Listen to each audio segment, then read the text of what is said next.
फांसी पर तभी चढ़ाया जा सकता 8 साल और 7 साल के बच्चे को जब वो बच्चा बेहोश हो। कोई भी माँ बाप बच्चा मुस्कुराए या बच्चा रोए और उसको बाप फांसी दे दे, ऐसा तो नहीं। उसको जरूर कोई ना कोई नशा का या किसी न किसी दवाई खिलाए होंगे, फिर माँ होगी, तब मनोज झा और पत्नी हो। मौत में हिस्सेदार यदि आत्महत्या होगी तो पति पत्नी। और एक स्वयं समूह बना करके चीजें तो हम मेरा पैसा कोई उठा नहीं सकता, बैंक से कोई दूसरा आदमी पैसा नहीं उठाए।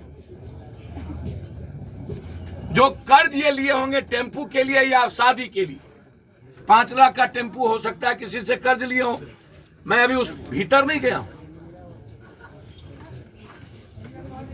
अब आत्महत्या या हत्या,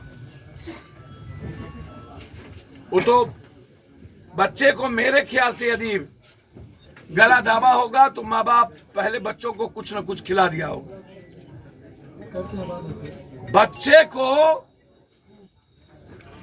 फांसी पर तभी चढ़ाया जा सकता 8 साल और 7 साल के बच्चे को जब वो बच्चा बेहोश हो। कोई भी माँ बाप बच्चा मुस्कुराए या बच्चा रोए और उसको बाप फांसी दे दे, ऐसा तो नहीं हो।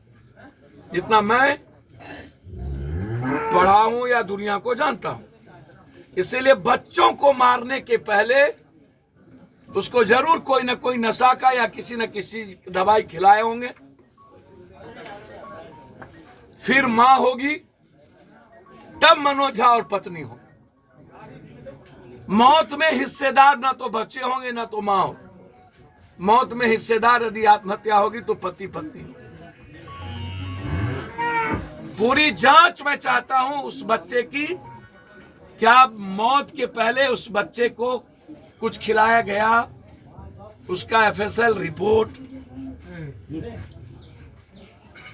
कितने देर हैंग करने के बाद हम जमीन को टच किए, जमीन इतना नीचे या एक माँ का पैर नीचे या पति पत्नी का पैर उसके नीचे क्या था।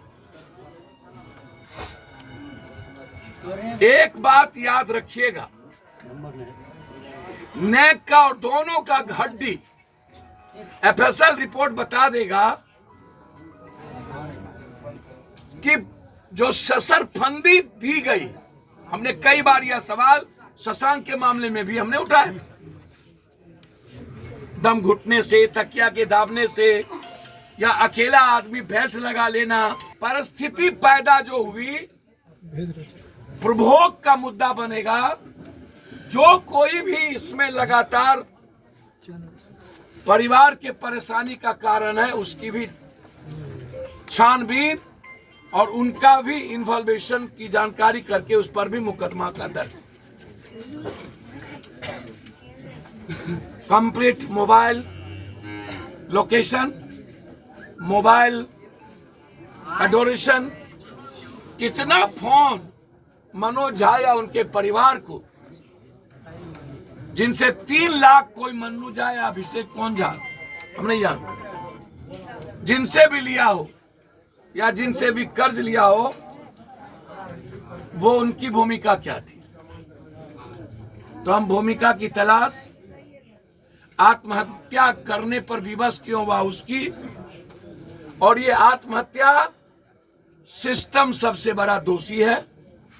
सरकार की गलत नीति के चलते लगातार गरीब और मिडिल क्लास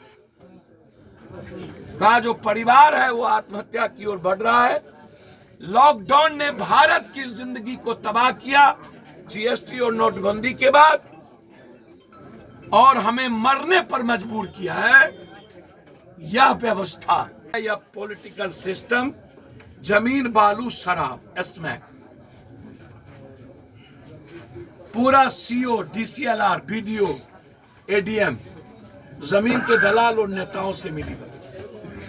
पूरा थाना से लेकर के एवरीवन पदाधिकारी और नेता, बालू और शराब।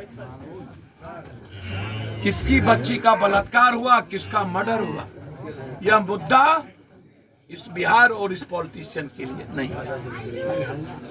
मैं जितनी ताकत होगी मुझ में, मैं इस परिवार को न्याय दिलाने के पीछे खड़ा रहूंगा और इस परिवार के मदद के पीछे कमी नहीं रखूंगा।